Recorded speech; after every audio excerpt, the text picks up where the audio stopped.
Format भी हो गया था। चलो ठीक है, आगे की बात करते हैं आज। फिजिकल प्रॉपर्टी स्टार्ट करना हम लोग को, मुझे लगता है शायद, है ना? Yes sir. देखो, फिजिकल प्रॉपर्टी की बात कर लेता हूँ पहले मैं। जब हम फिजिकल प्रॉपर्टी की बात करते हैं तो पहली चीज जो दिमाग में आती है अमाइंस के साथ, वो इसका बेसिक कैरेक्टर। और बेसिक कैरेक्टर के साथ साथ हम जानते हैं, जब हम RnH2 बोल रहे हैं तो ऑब्वियस सी बात है हम किसकी बात कर रहे हैं, कहीं ना कहीं नाइट्रोजन की बात कर रहे हैं। और जब नाइट्रोजन की बात करते हैं तो ऑटोमेटिकली इलेक्ट्रोनेगेटिविटी की बात हो जाती है। और जब इलेक्ट्रोनेगेटिविटी की बात हो जाती है तो पानी के अंदर डाल रहे हो या किसी में भी डालो लिक्विड में, तो हाइड्रोजन बॉन्डिंग की बात ऑटोमेटिकली हो जाती है ना? तो जितने भी कंपाउंड्स हमारे अमाइंस होते हैं, इनके पास एक टेंडेंसी तो है ही। क्या टेंडेंसी है, क्या फॉर्म करने की? Hydrogen bonding. जितनी बेटर हाइड्रोजन बॉन्डिंग होगी उतना बॉइलिंग पॉइंट क्या हो जाएगा इसका, ज्यादा हो जाएगा या कम हो जाएगा? ज्यादा। ज्यादा हो जाएगा। बताओ सबसे ज्यादा हाइड्रोजन बॉन्डिंग कौन शो करेगा? प्राइमरी अमाइंस, सेकेंडरी अमाइंस या टर्शियरी अमाइंस? जल्दी बोलो, कौन ज्यादा शो प्राइमरी। करेगा प्राइमरी हाइड्रोजन वाला। बॉन्डिंग? प्राइमरी, सेकेंडरी और टर्शियरी? प्राइमरी क्योंकि भूखा है। वेरी गुड, क्योंकि प्राइमरी के अंदर अभी भी नाइट्रोजन की इलेक्ट्रोनेगेटिविटी मेंटेन्ड है नहीं? जो 2 डिग्री यस है सर। इसके अंदर नोटिस करें हम, R यहाँ से और ऐसे ही एक R यहाँ से, इसके ऊपर इलेक्ट्रॉन चार्ज इकट्ठा कर रहा है, इलेक्ट्रॉन डेंसिटी इकट्ठा कर रहा है। अगर इलेक्ट्रॉन डेंसिटी इकट्ठी हो रही है तो ऑब्वियस ये बात है इलेक्ट्रोनेगेटिविटी क्या हो रही है, लगातार कम होती जा रही है। और जितनी इलेक्ट्रोनेगेटिविटी कम होती जाएगी उतनी ही टेंडेंसी हाइड्रोजन बॉन्डिंग फॉर्म करने की लगातार हमारी कम होती चली जाएगी। Am I clear? Yes. Yes sir. तो इसकी हाइड्रोजन बॉन्डिंग बनाने की टेंडेंसी लेस हो गई। बॉन्डिंग टेंडेंसी क्या हो गई, लेस।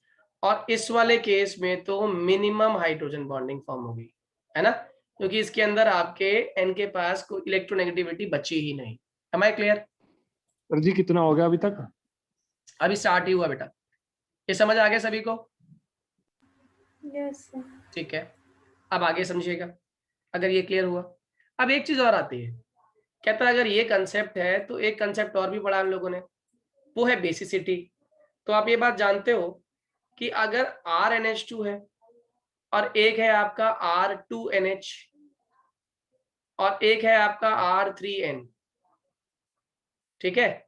बताओ तीनों केस में किसके पास चार्ज ज्यादा इकट्ठी हो गई है? R3N। वेरी गुड, R3N में charge density due to inductive effect लगातार ज्यादा हो गई। तो इसके ऊपर प्लस आई इफेक्ट रीजन है, तो चार्ज का एक्यूमुलेशन हो रहा है। और जितना चार्ज का एक्यूमुलेशन होता है समझ जाइए उतना कौन सा करेक्टर इंक्रीज होता है, बेसिक करेक्टर। तो अगर कोई आपसे पूछे what is the order of basic character, तो आंसर क्या लिख कर आओगे? 3 डिग्री अमाइंस, फिर 2 डिग्री और लास्ट में 1 डिग्री अमाइंस। हाँ या ना? Yes sir. Yes sir. Clear to everyone? अब इसके बाद नेक्स्ट टॉपिक सुन लो। एक टर्म आती है सॉल्युबिलिटी, ठीक है? सॉल्युबिलिटी के अंदर कंसेप्ट याद रखना, जितना बल्की ग्रुप मौजूद होगा ना उतना कम सॉल्युबल होगा, क्योंकि स्टेरिक हिंड्रेंस एक मेजर फैक्टर होता है सॉल्युबिलिटी के अंदर।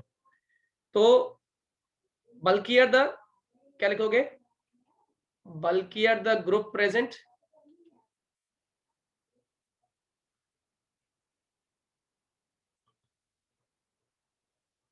लेसर विल सर ये बी तो कल ऑफलाइन में करा ही दिया था आपने। सॉल्युबिलिटी। जिन्होंने कर लिया था ऑफलाइन वो भी बैठ जाए और जिन्होंने नहीं किया वो भी देखें। Laser will be the solubility. तो आप मुझे बताइए सबसे कम सॉल्युबिलिटी किसकी है? 3 डिग्री की। उससे बेटर किसकी? 2 डिग्री की। और सबसे ज्यादा किसकी होती है? 1 डिग्री की। एम आई 1 क्लियर? डिग्री। हाँ, यस यस सर। सर। ठीक है। अब इसके बाद एक इंपॉर्टेंट प्रॉपर्टी शुरू होती है जिसको हम लोग बोल देते हैं केमिकल रिएक्शन। केमिकल रिएक्शन की कहानी सुन लो, क्या है केमिकल रिएक्शन। अभी हमने लास्ट चैप्टर जब एसिड्स पढ़े थे उसमें एक चीज सीखी थी हम लोगों ने, वही चीज यहाँ पे मैं रिपीट करने वाला हूँ। देखो, जो RnH2 ग्रुप है इसके अंदर आप आसानी से HX डालते हो, HX डालते हो तो क्या फॉर्म कर लेता है? RnH3 positive X minus. ये क्वार्टनरी सॉल्ट फॉर्म कर रहा है, हाँ है ना? Yes sir. Yes sir. जो कि अनस्टेबल होता है। लेकिन असल में देखा जाए तो जब आप एनिलीन पे, मान लो ये NH2 है, इसमें आपने HX डाल दिया, तो HCl मतलब HCl डाल दिया या कोई भी कंपाउंड डाल दिया, तो ये क्या फॉर्म कर लेता है हम जानते हैं, ये फॉर्म कर लेता है NH3 पॉजिटिव और साथ में क्या बना लेता है Cl माइनस। इसको हम लोग क्या बोल देते हैं, एनिलीनियम क्लोराइड, एनिलीनियम हैलाइड। और एनिलीनियम हैलाइड भिखारी है। बताओ भिखारी क्यों है? एन की वजह से। एन के ऊपर चार्ज क्या आ गया अब? पॉजिटिव। पॉजिटिव। लोन पेयर चली गई। लोन पेयर जाने से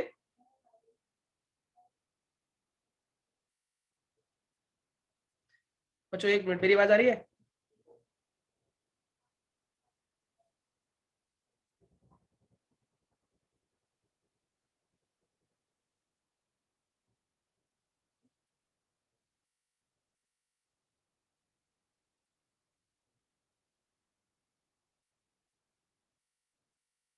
बच्चों आवाज आ रही मेरी? बच्चों am I audible? Yes sir. ठीक है। एनिलीनियम हैलाइड जो बता रहे हैं, इस कॉम्प्लेक्स के अंदर जो एनिलीन बन रहा है हमारा, इसके ऊपर प्लस चार्ज आने का नुकसान पता है क्या हुआ? पहले एनिलीन जो था उसके अंदर NH2 पे लोन पेयर था, और अगर लोन पेयर था तो वो आने वाले ग्रुप को कहाँ भेज रहा था? ऑर्थो और पैरा पोजीशन पे। Ortho para. लेकिन अब ये बन गया एनिलीनियम आयन, और एनिलीनियम आयन बनते ही ये खुद गरीब हो गया, और गरीब हो गया तो रिंग से मांगेगा, और रिंग से मांगेगा तो ये कैसा ग्रुप बिहेव करेगा? बताओ जल्दी से, ये कैसे बिहेव करेगा? इलेक्ट्रॉन विड्रॉइंग ग्रुप की तरह। और अगर ये इलेक्ट्रॉन विड्रॉइंग ग्रुप की तरह बिहेव करेगा तो ये क्या करने वाला है? ये आने वाले ग्रुप को मेटा पोजीशन में भेजेगा। मेटा पे। मेटा पोजीशन पे, याद रहेगा? Yes sir. ठीक है, अब आगे सुन लो। अब इसी चीज को इन्होंने एक्सप्लेन किया आगे। इन्होंने कहा मान लीजिए आपके पास RNH2 नाम का बेस है, आपने इसमें वाटर में डाल दिया।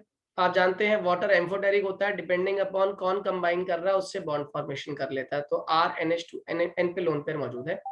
अब ऑब्वियस ये बात है, NH2 हमारा एक अच्छा बेस है, इसीलिए H2O में से H+ को कौन एक्सेप्ट कर लेगा?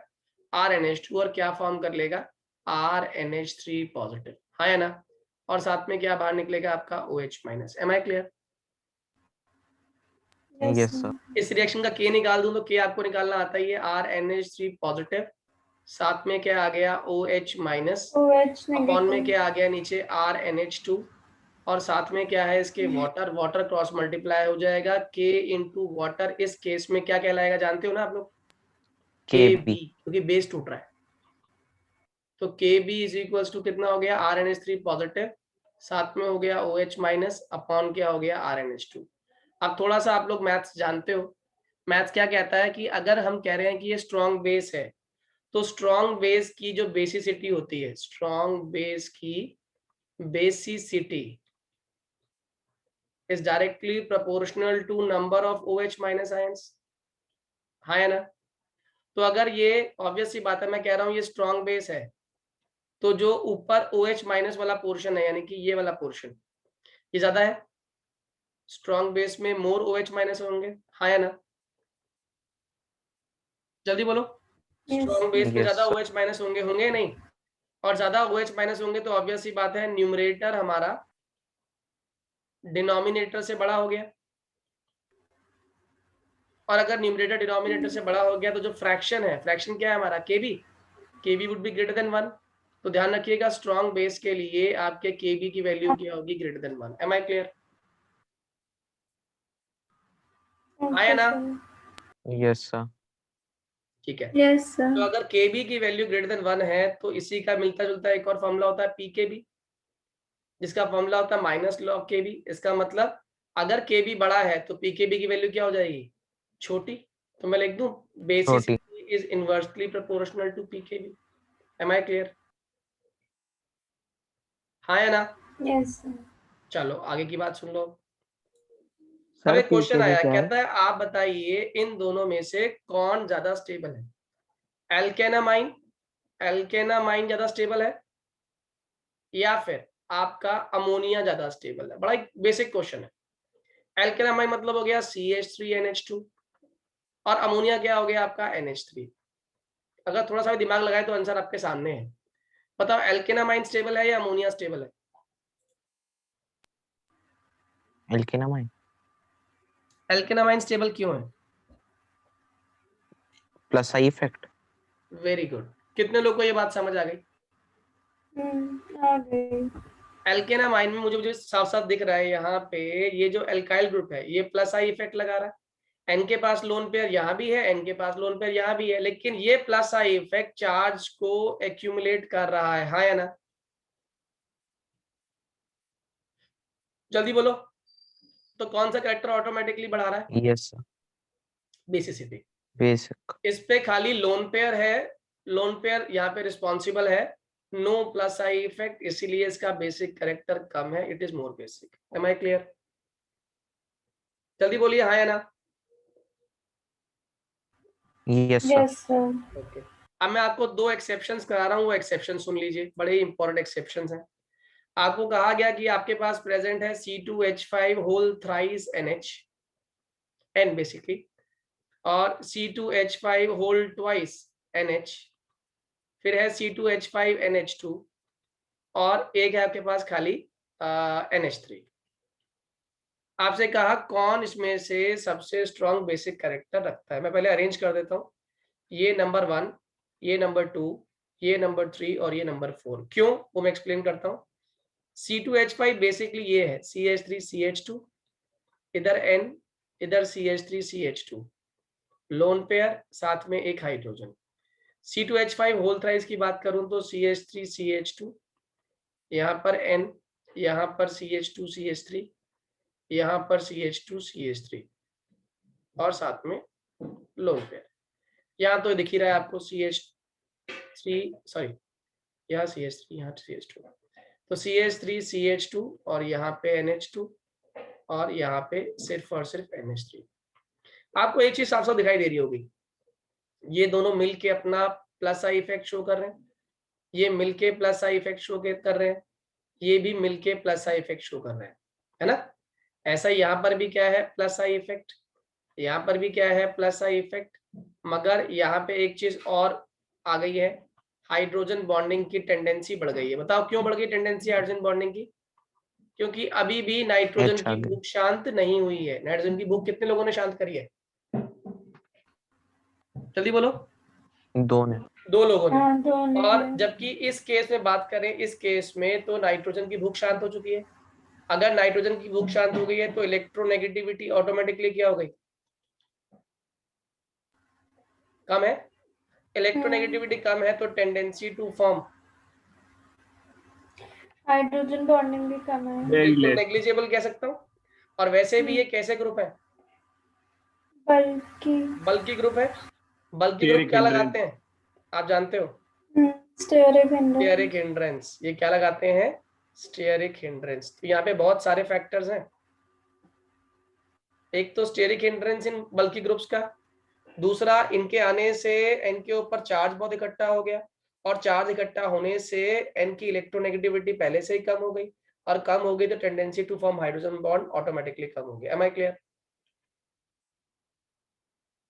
यहाँ पे प्लस आई इफेक्ट डोमिनेटिंग है, स्टेरिक हिंड्रेंस मिनिमम कैसे हो गई, बताओ जल्दी से। क्यों है स्टेरिक हिंड्रेंस मिनिमम, मैं बताऊं, बताओ। दोनों तरफ से जो वो लगेगा वो कैंसिल आउट कर देगा। बहुत कैंसिल नहीं, दोनों ऑपोजिट है, बिल्कुल बहुत लीनियर बन गई है। ऑपोजिट साइड चले गए। अगर ये ऑपोजिट साइड चले गए तो हम जानते हैं कि इनके अंदर रिपल्शन कैसी हो गई, मिनिमाइज हो गई, और रिपल्शन मिनिमाइज हो गई तो ऑब्वियस सी बात है इनकी स्टेबिलिटी बढ़ गई। ठीक है। दूसरी बात ये हाइड्रोजन बॉन्डिंग को प्रमोट कर रहे हैं क्योंकि electronegativity as it is maintained है, हाँ या ना? इस वाले केस में प्लस आई इफेक्ट तो है मगर ज्यादा नहीं है, यानी कि plus I effect less dominating है, plus I effect less effective कह दूं। ठीक है, अगर plus I effect less effective है तो जानते हैं हम लोग क्या, चार्ज एक्यूमुलेट नहीं होगा तो बेसिक कैरेक्टर कम होगा, बेसिक कैरेक्टर लेस। और इस वाले केस में तो प्लस आई इफेक्ट नहीं है बिल्कुल भी, 0, तो इसका तो बेसिक कैरेक्टर ऑटोमेटिकली सबसे कम हो गया। मेरी बात समझ आ गई सभी को, हाँ या ना? Yes, sir. ओके, अगर ये समझ आ गया, इससे अगला टॉपिक समझ लीजिए। अब उसने कहा इस बार मॉलिक्यूल मैंने CH3 ले लिया, CH3 whole thrice N, CH3 whole twice NH, CH3 NH2 और लास्ट में आ गया NH3। कहता है कौन ज्यादा बेसिक है ये समझ लो। अब नोटिस करें जरा एक बार, CH3 अपने आप में कोई बहुत स्ट्रॉन्ग प्लस आई इफेक्ट तो शो करेगा नहीं, यानी इतना तो इसके पास इलेक्ट्रॉन क्लाउड ही नहीं है कि वो डोनेट कर सके, जो कुछ है थोड़ा बहुत ही है। तो यहाँ पे मेजर फैक्टर बहुत सारे हो जाएंगे और वेरिएशन आएगी मेजर फैक्टर के अंदर, रीजनिंग के अंदर। यहाँ पे पहली बात तो ग्रुप छोटा है, बहुत बड़ा ग्रुप नहीं है, छोटा ग्रुप है तो क्या नहीं लगाएगा, स्टेरिक Steric हिंड्रेंस मिनिमम हो hindrance. जाएगी। स्टेरिक हिंड्रेंस का जो असर है ना, इफेक्ट जो है वो लेस है, ठीक है। तो चाहे से आप ऑपोजिट साइड ले जाओ 180 डिग्री एंगल पे, या आप इसके अंदर 3 CH3 ले आओ, कोई ज्यादा डिफरेंस नहीं पड़ेगा। Am I clear? हाँ या ना, जल्दी बोलिए हाँ या ना। यहाँ पे जो प्लस आई इफेक्ट शो कर रहा है, plus I effect, plus I effect और प्लस आई इफेक्ट, ये बहुत डोमिनेटिंग नहीं है। Plus I is not so dominating, ज्यादा डोमिनेटिंग नहीं, ठीक है। तो ऑब्वियस सी बात है, कौन सा फैक्टर काम आने वाला था, हाइड्रोजन बॉन्डिंग। जल्दी बोलिए हाँ या ना। बच्चों मेरी बात समझ आ रही है आप लोगों को, हाँ या ना? हाँ जी सर। ये जो भी हम बात कर रहे हैं ना दोनों केसेस की, ये एक्वा सॉल्यूशन में बात हो रही है हमारी, ये याद रखना, एक्वा सॉल्यूशन की कहानी चल रही है। तो इस केस में प्लस आई भी है, प्लस आई भी है, मगर साथ साथ इसमें हाइड्रोजन बॉन्डिंग भी है, ठीक है। और रिपल्शन की अगर बात भी करें तो मिनिमम रिपल्शन है इसके अंदर। तो इसका मतलब इस केस में भी इसने अपना नंबर 1 ऑर्डर मेंटेन रखा, नंबर 1 अभी भी यही है, हाँ या ना? सही है। अब हमने कहा प्लस आई के कंपैरिजन में, इस केस में प्लस आई कंपैरिजन में हाइड्रोजन बॉन्डिंग लीड पे है। किस पे लीड पे है? Hydrogen bonding. मगर इसका मतलब ये बिल्कुल भी नहीं है कि प्लस आई होना ही नहीं चाहिए। प्लस आई हो तब भी उसके अंदर हाइड्रोजन बॉन्डिंग क्या कर रहा है, लीड कर रहा है, क्योंकि इसके अंदर स्टेरिक हिंड्रेंस ज्यादा नहीं है और ज्यादा अल्काइल ग्रुप्स नहीं है जो मिलकर प्लस आई इफेक्ट को डोमिनेट कर पा रहे हो। तो यहाँ पे आप नोटिस कीजिए कि इस केस में CH3NH2 में जो हाइड्रोजन बॉन्डिंग है वो बढ़िया आने वाली है। जल्दी बोलो हाँ या ना। हाइड्रोजन बॉन्डिंग डोमिनेटिंग है यहाँ पे, नहीं है? बताओ जल्दी से। है सर। क्योंकि N की इलेक्ट्रोनेगेटिविटी अभी भी बढ़िया मेंटेन्ड है, ठीक। तो यहाँ पे हाइड्रोजन बॉन्डिंग डोमिनेटिंग होने की वजह से इसका बेसिक कैरेक्टर, देखो ये तो हो गया हमारा नंबर 1 और ये हो गया आपका नंबर 2, ये आ गया आपका नंबर 3 और लास्ट हो गया आपका NH3। कितने लोगों को कहानी समझ आ गई? जल्दी बोलो, ये कहानी समझ आई हाँ या ना? बोलो बच्चों हाँ या ना। अरे आगे बढ़ना है भाई, बताओ समझ आया या नहीं? आ गया सर, आ गया। मतलब मुझे तो आ गया। बाकी लोग बताइए, सिर्फ एक ही बच्ची को समझ आया पूरी क्लास में? आयुष, अभिनव, Yes, sir. आरित्रा, Mayank, Rohit, Yes, sir. विश्वास? Yes, sir. Yes, sir. ठीक है, अब आगे सुनिए। अब आता है इसके बाद की कहानी, जो है कुछ बेसिक रिएक्शंस, है ना। एक क्वेश्चन और आता है एग्जाम के अंदर, आपसे पूछा गया, आप बताइए कौन ज्यादा बेसिक है, एनिलीनियम आयन या फिर एनिलीन? ये पहला क्वेश्चन है। Aniline. दूसरा सुनिए, कौन ज्यादा बेसिक है, एनिलीन या फिर RNH2? बताइए आंसर। Sir, पहले का सर aniline, पहले दूसरे वाले का में, RNH2.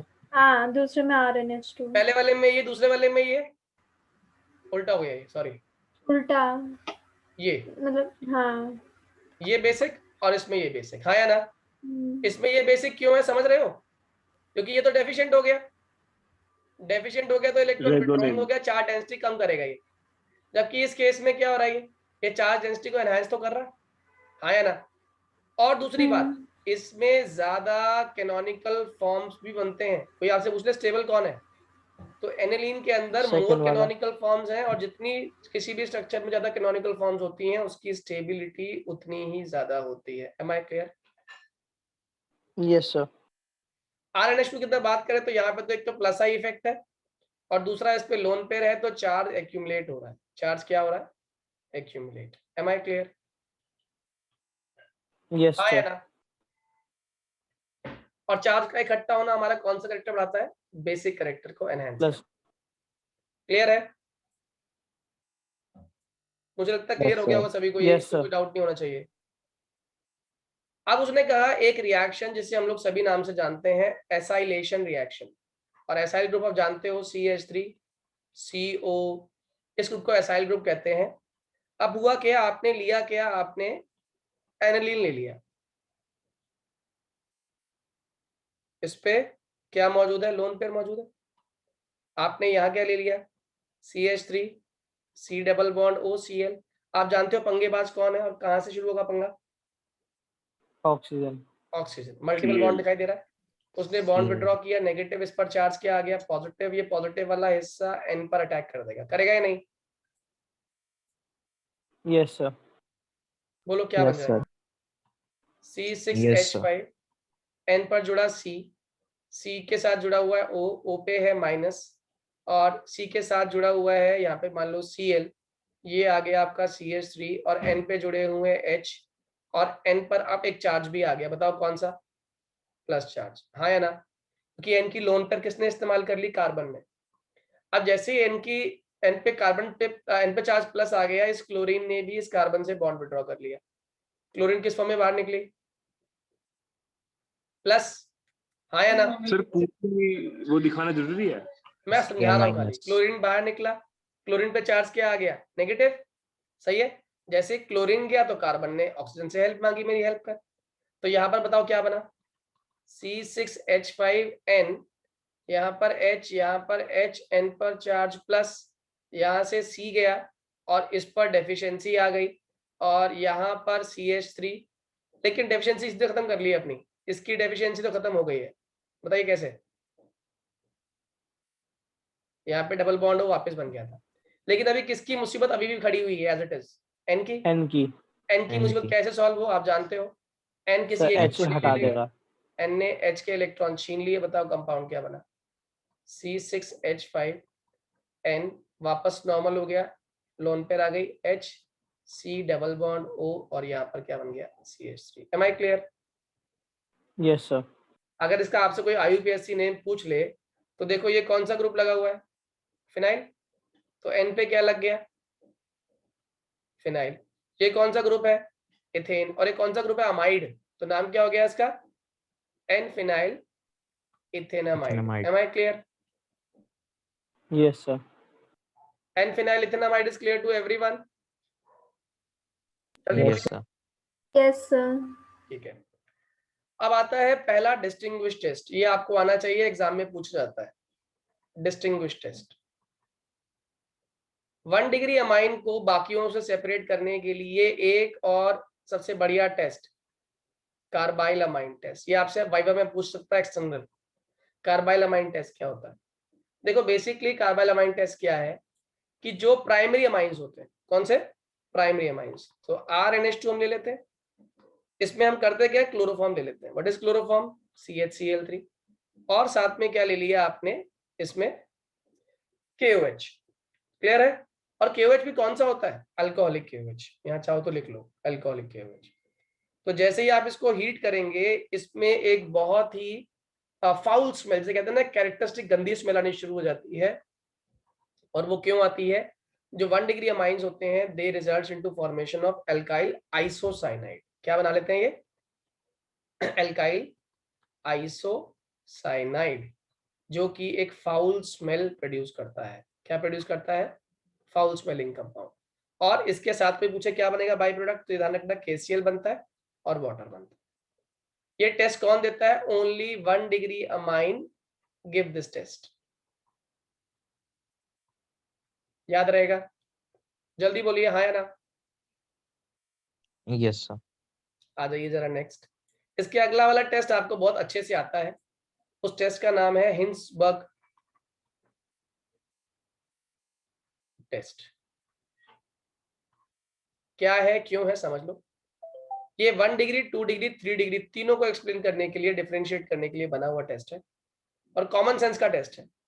इसमें हम इस्तेमाल क्या करते हैं, हिंसबर्ग रिएजेंट, जिसका नाम होता है बेंजीन सल्फोनाइल क्लोराइड। क्या नाम है? Benzene sulfonyl chloride. ये क्या वाला है? आपके पास 1 डिग्री अमाइन है तो आपने क्या लिया, RNH2, इस पे लोन पेयर है, इस पे आपने ये डाल दिया benzene sulfonyl chloride, S double bond O double bond O और ये हो गया Cl।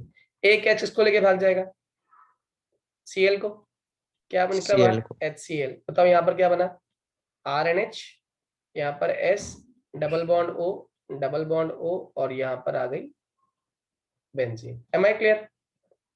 अब यहाँ पे एक H मौजूद है ना, हम जानते हैं हाइड्रोजन बॉन्डिंग किस में हेल्प करती है, सॉल्युबिलिटी में। तो अगर मैंने इसमें NaOH डाल दिया तो ये प्रोडक्ट सॉल्युबल होगा, प्रोडक्ट सॉल्युबल होगा, हाँ या ना? तो 1 डिग्री के 2 स्टेप समझ आ गए आपको, ये फर्स्ट स्टेप और ये वाला सेकेंड स्टेप। फर्स्ट स्टेप में तो HCl बाहर निकला, जो कंपाउंड बना उसमें NaOH डाला, प्रोडक्ट फॉर्म, जो प्रोडक्ट बना कैसे बना, क्योंकि वो NaOH में सॉल्युबल था। अब 2 डिग्री की कहानी देख लो, R2NH सर एक है, डाउट है इसमें। R2NH है, इसमें क्या किया, Cl, S double bond O double bond O और यहाँ पर क्या आ गया, बेंजीन। Cl किसको लेके भाग गया, H को लेके भाग गया, रिएक्शन तो होगी, तो ये क्या बना लेगा, R2N S double bond O double bond O और यहाँ क्या बन गई, बेंजीन। M I clear? लेकिन अगर मैं अब इसे NaOH में डाल दूं तो आंसर क्या होगा, no reaction. Am I clear? जल्दी बोलो, नो रिएक्शन सर एक क्यों? डाउट है हाँ बोलिए, 1 डिग्री में। हाँ पूछिए। सर अगर यहाँ पे R बल्कि ग्रुप ले लें तो तो चाहे मुश्किल हो जाएगी प्राइमरी है रिएक्शन होना, चाहे तो रिएक्शन होना हाँ मुश्किल जी, हो जाएगी, पर होगी। होगी पर रिएक्शन मुश्किल हो जाएगी, प्रोडक्ट ब्रेक हो जाएगा, अनस्टेबल रहेगा। ठीक है, ओके सर। ये कहानी समझ आ गई सभी को? ये NaOH में क्यों डिसॉल्व नहीं हुई, क्योंकि इसके पास, इस N के पास क्या नहीं है, अब इसके पास हाइड्रोजन नहीं बचा। अगर हाइड्रोजन नहीं है H तो सॉल्युबिलिटी बिल्कुल नहीं होगी। बताओ 3 डिग्री में क्या होगा, समझ ही होगे आप लोग, 3 डिग्री में रिएक्शन ही R3N है, नहीं होगा। तो बताओ रिएक्शन होगी या नहीं होगी, पहला स्टेप होगा या नहीं होगा, बोलिए। नहीं सर। पहला स्टेप ही नहीं होगा, no reaction. Am I clear to everyone? Yes sir. Okay sir. सभी को समझ आ गया? Yes yes sir. सर। चलिए, अब जरा आता है कुछ इसकी इलेक्ट्रोफिलिक सब्स्टिट्यूशन रिएक्शंस। बहुत सिंपल रिएक्शंस है और आपको ज्यादातर आती भी हैं। आप मुझे बताओ NH2 कैसा ग्रुप है, EDG है या EWG है? Sir EDG। EDG। EDG है, EDG ये alone EDG pair है इलेक्ट्रॉन ना? डोनेटिंग ग्रुप है। तो अगर ये इलेक्ट्रॉन डोनेटिंग ग्रुप है तो आपने क्या किया, बेंजीन पर NH2 था, ये आने वाले को कहाँ स्वागत करेगा, ऑर्थो पैरा ऑर्थो पे। तो मैंने क्या किया, 3 मोल्स Br2 के डाल दिए। तो आप जानते हैं खुशी खुशी कहाँ पे ऐड होंगे, वाटर डाल दिया साथ में।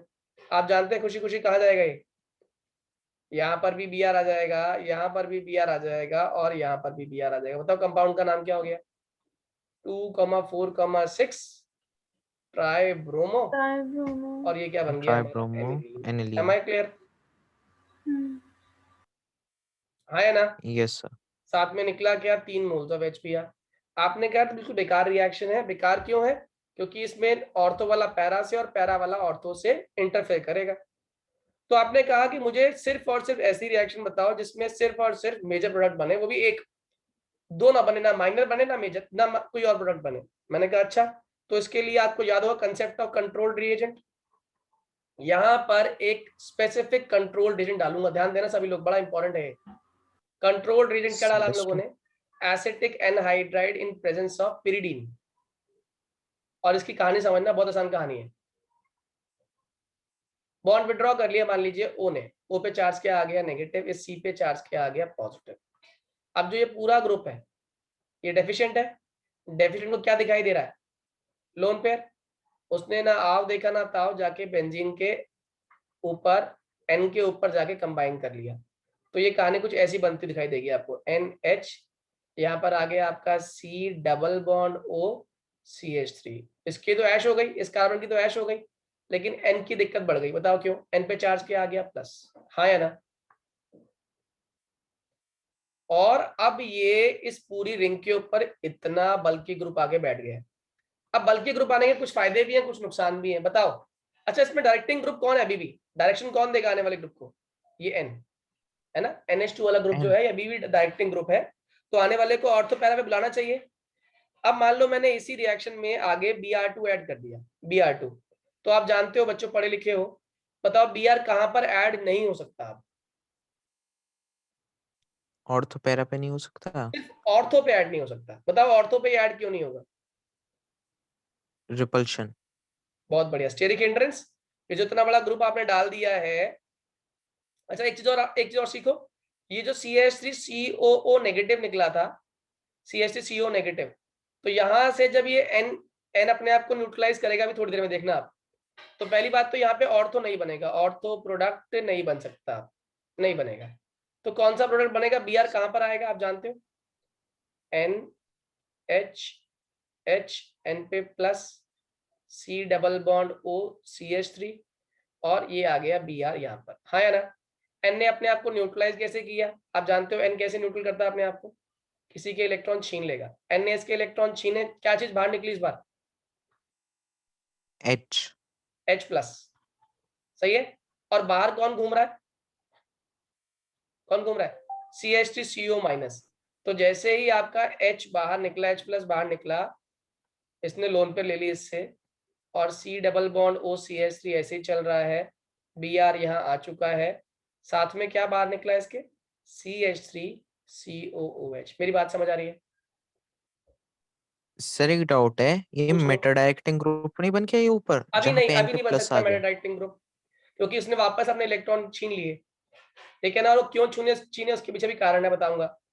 ये जो कार्बन है ना, ये जो ऑक्सीजन है, ये बॉन्ड को विड्रॉ करता है, रेजोनेंस कर सकता है। अगर ये नेगेटिव हुआ तो ये कार्बन पॉजिटिव चार्ज ले आएगा, ये पॉजिटिव ले आया तो ये कार्बोकेटायन जो है ये N से हेल्प मांगेगा। N कार्बन से इलेक्ट्रॉन नहीं विड्रॉ कर पाएगा, किससे कर लेगा इलेक्ट्रॉन? H से इलेक्ट्रॉन कर लेगा। मेरी बात समझ आ रही है? Okay sir. अब यहाँ आ जाओ, ये जो ग्रुप बना हमारा, वापस इसको हम लोग रिकॉल कर लेते हैं। हाँ, इधर आ जाइए। अब ये जो ग्रुप बना हमारा, इस ग्रुप में अगर मैं कहीं गलती से भंडारा कर दूं, जानते हो ना भंडारा करने का फायदा? ये बॉन्ड तोड़ो, बॉन्ड तोड़ो मतलब बॉन्ड शिफ्ट करो। सी पे चार्ज क्या आ गया? नहीं, सी पे नहीं, एन पे। एन इलेक्ट्रोनेगेटिव है ना, तो एन पर चार्ज क्या आ गया? नेगेटिव। जल्दी बोलो। एन यहाँ पर H लोन पेयर थी, नेगेटिव चार्ज ने गेन कर लिया, यहाँ से क्या बाहर निकला? CH3 C double bond O, यहाँ पर आ गया पॉजिटिव। भंडारे में से कौन क्या क्या ले जाएगा? N को तो वैसे ही कुछ चीज चाहिए होती है, बताओ क्या?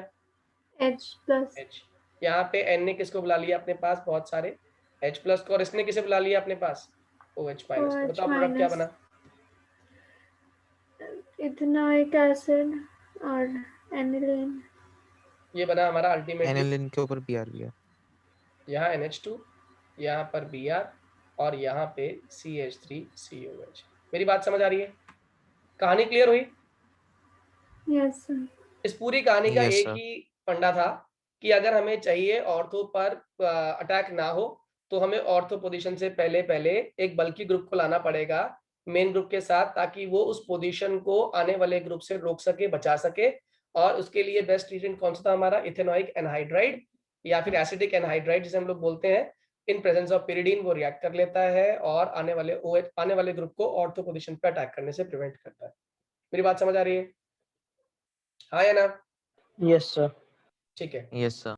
अब एक क्वेश्चन इसमें और आता है, हालांकि 5 से 10 मिनट की अभी आपको क्लास देनी पड़ेगी मुझे, तो हम एक काम करते हैं, कल छुट्टी है ना आप लोगों की सभी की स्कूल की? Yes sir. ठीक है, तो